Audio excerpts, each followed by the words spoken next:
എല്ലാവർക്കും നമസ്കാരം. ഇന്ന് നമുക്ക് കൂടൽമാണിക്യ ക്ഷേത്രം കാണാൻ പോയാലോ? അവിടെ ഇപ്പോൾ ഉത്സവം നടന്നുകൊണ്ടിരിക്കുകയാണ്. അവിടെ ഉത്സവം തുടങ്ങി രണ്ടാമത്തെ ദിവസമാണ് ഞങ്ങൾ പോയത്. എൻട്രൻസിൽ തന്നെ വലിയൊരു കവാടമൊക്കെ പണിത് വെച്ചിട്ടുണ്ട്. നല്ല ഭംഗിയാണ് അത് കാണാൻ വേണ്ടിയിട്ട്. അതിൻ്റെ ഉള്ളിൽ കൂടിയാണ് അമ്പലത്തിലേക്കുള്ള എൻട്രൻസ് വരുന്നത്. ഈ അമ്പലം ഭരതസ്വാമീനെ പ്രതിഷ്ഠിച്ചിരിക്കുന്ന അമ്പലമാണ്. ഇന്ത്യയിലുള്ള ഏക ഭരതസ്വാമിയുടെ ക്ഷേത്രമാണിത്. ഇത് തൃശ്ശൂർ ജില്ലയിൽ ഇരിങ്ങാലക്കുട എന്ന് പറയുന്ന ഒരു സ്ഥലമുണ്ട്. അവിടെയാണ് ഈ ക്ഷേത്രം ഉള്ളത്. ഇവിടെ 10 ദിവസമാണ് ഉത്സവം. 8-ാം തീയതി കൊടിയേറി ഇനി 18-ാം തീയതി വരെ അവിടെ ഉത്സവമാണ്. ഇത് 4 അമ്പല ദർശനത്തിലുള്ള ഒരു ക്ഷേത്രം കൂടിയാണത്. അതിലത്തെ 4 അമ്പലത്തിലത്തെ ഒരു ക്ഷേത്രം ഈ കൂടൽമാണിക്യ ക്ഷേത്രമാണ്. അമ്പലത്തിൻ്റെ ഉള്ളിലേക്ക് കടക്കുമ്പോൾ തന്നെ 2 സൈഡിലും നല്ല പെയിൻറ്റിങ്സും പിന്നെ കൊത്തുപണികളൊക്കെ ചെയ്തിട്ടുണ്ട്. അതൊക്കെ കാണാൻ വേണ്ടിയിട്ട് നല്ല ഭംഗിയാണ്.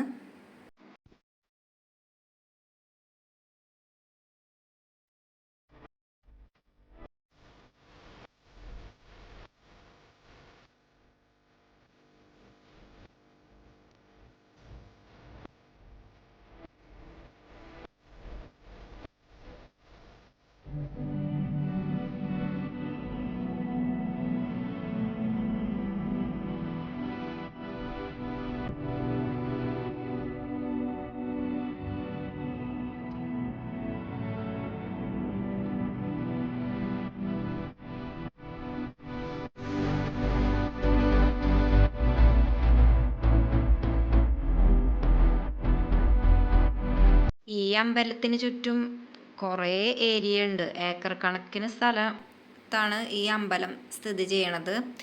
ഈ കാണുന്നതാണ് കൂത്തമ്പലം. ഈ കൂത്തമ്പലം നല്ല വലുതാണ്, നല്ല ഭംഗിയാണ് കാണാൻ വേണ്ടിയിട്ട്. പിന്നെ ഉത്സവമായ കാരണം അവിടെ അന്നദാനമൊക്കെ നടക്കുന്നുണ്ട്. അത് കാരണം ആൾക്കാരൊക്കെ അവിടെ ക്യൂ നിൽക്കുന്നുണ്ടായിരുന്നു. ഞങ്ങൾ ചെന്ന സമയത്ത് നട അടച്ചിരിക്കുകയായിരുന്നു. അവിടെ ബാക്ക് സൈഡിലായിട്ട് 15 ആനയായിട്ട് ഉത്സവം നടന്നുകൊണ്ടിരിക്കുന്ന സമയമായിരുന്നു. ഇതാണ് അമ്പലത്തിൻ്റെ കൊടിമരം.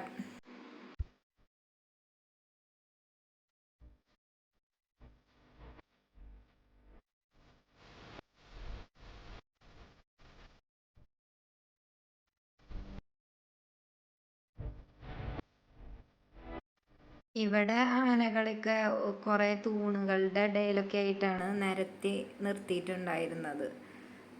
ആളുകൾക്ക് പൂരം കാണാൻ നിൽക്കുന്നവർക്ക് വേണ്ടി ഓലോണ്ടൊക്കെ ഷെഡൊക്കെ കെട്ടിയിട്ടുണ്ട്. നല്ല വെയിലുള്ള സമയമാണ്, നല്ല ചൂടാണ്.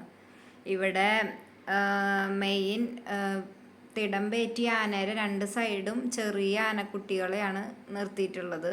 അത് ഇവിടുത്തെ ഒരു പ്രത്യേകതയാണ്.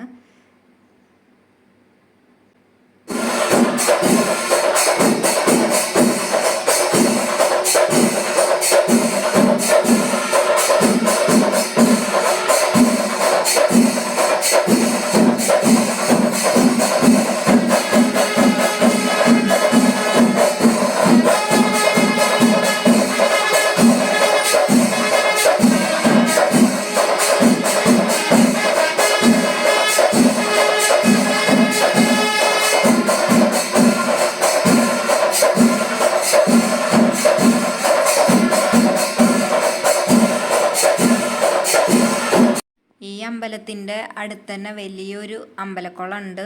നല്ല തെളിഞ്ഞ വെള്ളമായിട്ട് നല്ല ഭംഗിയുണ്ടായിരുന്നു കാണാൻ വേണ്ടിയിട്ട്. ഈ കുളത്തിൻ്റെ പേര് കുലീബിനി തീർത്ഥക്കുളം എന്നാണ്. ഈ വെള്ളമാണ് അമ്പലത്തിലത്തെ പൂജയ്ക്കൊക്കെ വേണ്ടിയിട്ട് ഉപയോഗിക്കണത്. ഈ വെള്ളത്തിൽ കുറേ മീനുകളൊക്കെ ഉണ്ടായിരുന്നു.